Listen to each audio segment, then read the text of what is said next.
one thing I can truly say is that I never thought that I was just out for good, that my athletic days were over, that I would not ever be able to do all the calisthenics and and stuff that I wanted to do. Really, the thing that was on the forefront of my mind was I got to get my shoulder back and better than it ever was. I'm determined to avoid surgery. I'm determined to have my shoulder be in optimal condition. I'm in perfect condition, as close to as possible. I'm determined to get back to working out the way I like to work out. Period. I have a goal that I'm aiming for here now. And I think a lot of the issue with us is that we reminisce so much that we just kind of like have no goal really for the future because we think that we already reached some sort of goal back in the past. And that means that we're done there. You're not done physically. What's going on, y'all? Sean here. I have a question. Are you somebody who often reminisces on like your past fit body or your past athleticism? Maybe you were like a top athlete in high school, track, basketball, softball, um, whatever. Is that some is does that describe you? If it does, I want to talk to you today. So, reminiscing on the past is something I think we all do, at least to some degree. And I remember, I definitely, whenever I was in high school, was in quite good shape because of running track and whatnot. And in some aspects, better shape than I am now, in some aspects, not. But anyway, um, so yeah, I think we all do that to some degree. So it's cool. We definitely have stories to tell from that, but it can be a problem. It can be a problem to look back on your past, depending on how you're looking at it. And I've been thinking about this a lot. So I have three reasons, essentially, or three ways that reminiscing on your past body or your past health can be or not past health, but your past athleticism can be a problem. One, you look at your past self as like a totally different person. Okay.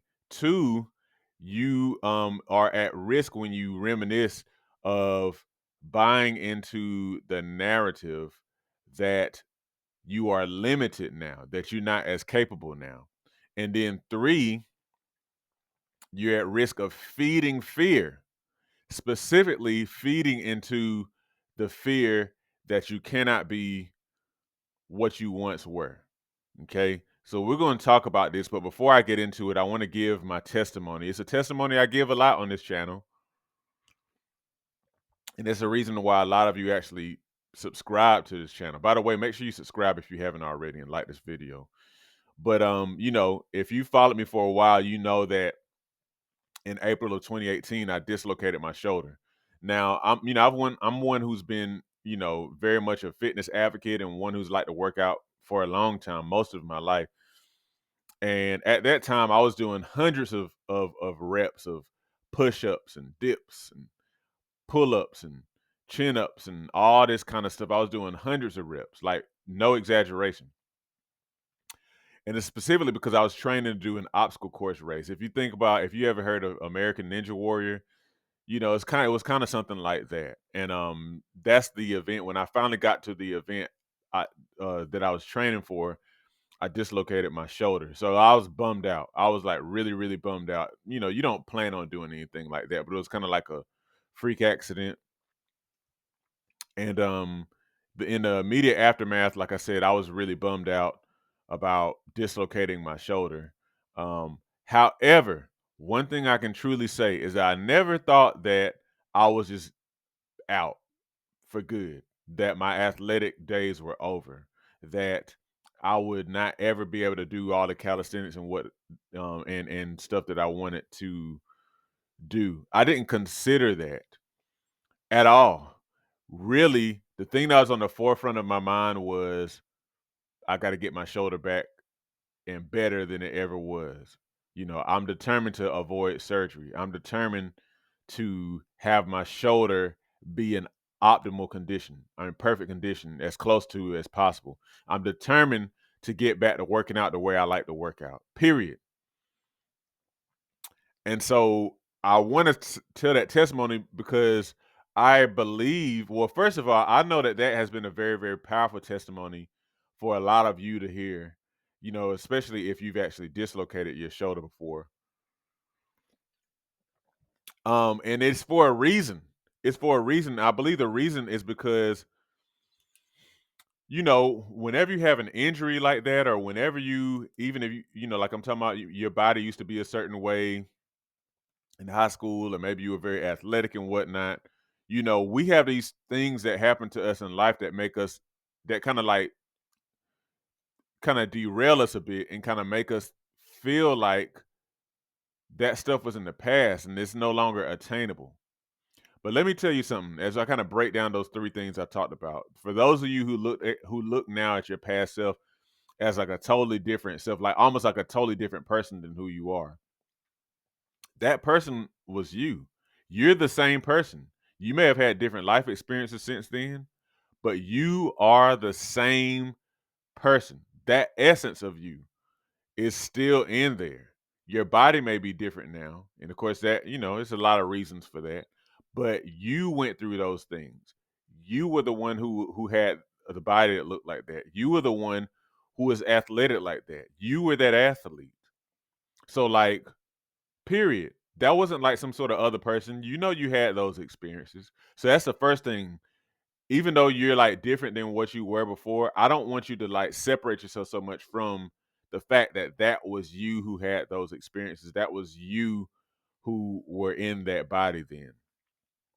Second thing, for those of you who kind of view like your older age and whatnot as a limiting factor, um, let me tell you this, and I don't really have to tell you in 2024 because we have so much, we have YouTube, we have, social media and all this kind of stuff that are constantly showing us, you know, examples of this.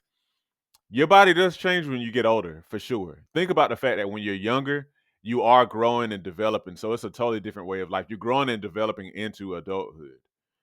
Now you're well into adulthood if you're in your 30s, 40s, and beyond. But yeah, the body is different.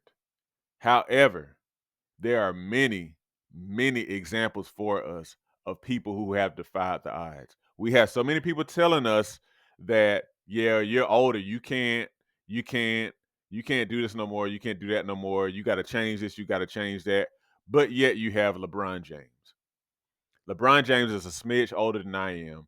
He's going to turn 40 this year, if I'm not mistaken. And the dude is still called King James. He's still one of the best people in the league of basketball, and he's almost 40 years old. The dude is still doing like big dunks and dominating. Dominating. You got Tom Brady. He doesn't play football anymore, but like dude is like into his 40s in a very, very high contact sport and like dominating.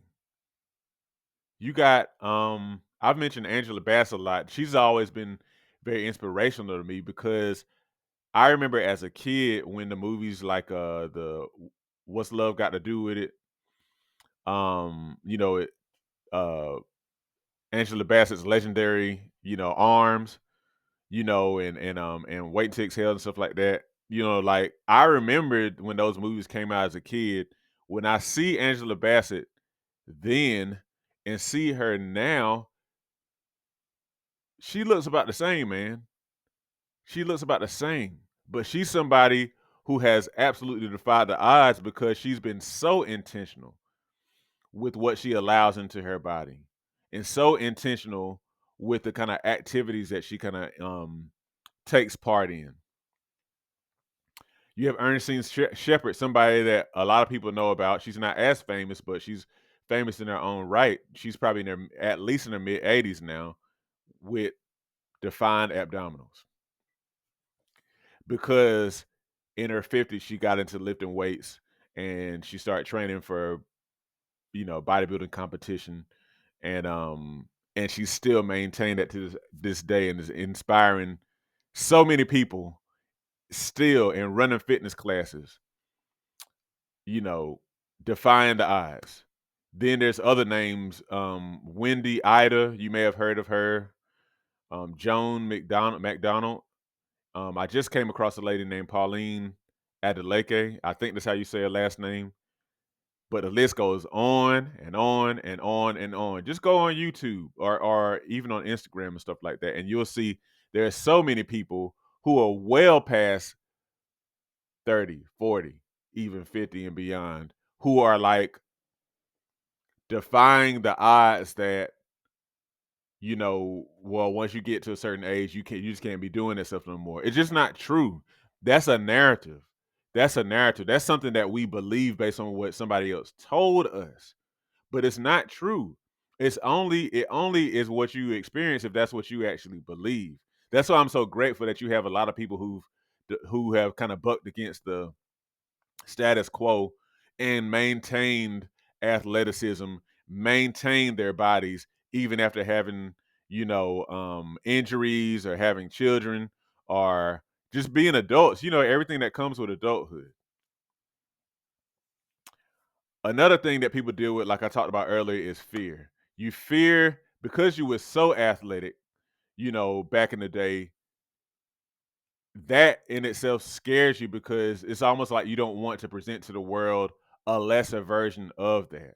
But again, you got to change what you're looking at. This is what I tell you.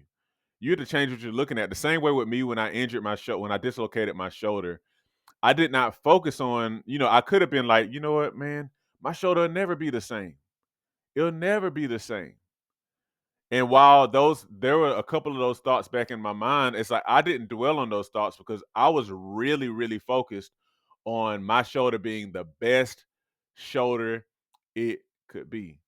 Period. That's what I focused on. So that all of my actions and everything were around that. Now I know if I had focused on the other thing, then I probably would have been a lot less proactive, you know?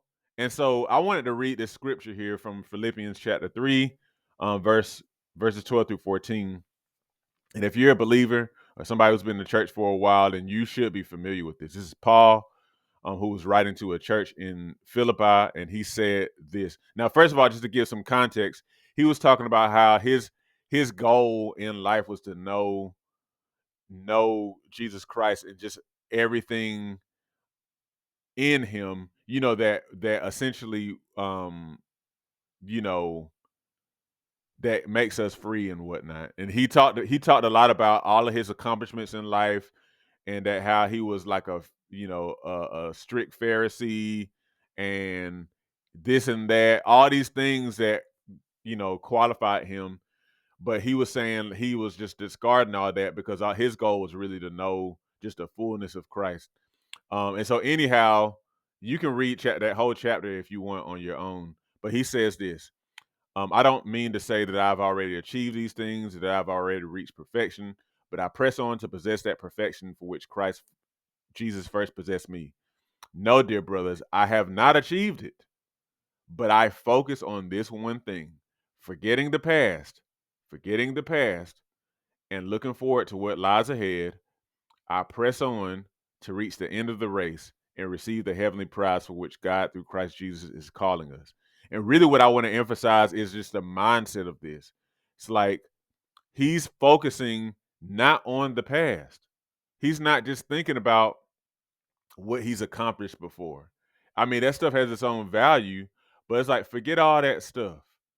I have a goal that I'm aiming for here now. And I think a lot of the issue with us is that we reminisce so much that we just kind of like have no goal really for the future because we think that we already reached some sort of goal back in the past. And that means that we're done there. You're not done physically. You know, you can have a body, an athletic, fit, healthy body that you like to be in. You can. You can. But you have to press toward that. Don't just think about how you were in high school. You can still be athletic. Don't think about how athletic you were in high school when you were playing sports and then you didn't make the league and all that stuff. Don't think about that. Press on. Press on. You can be healthy. No matter what kind of issues you dealt with in the past with your health, press on. Focus on that.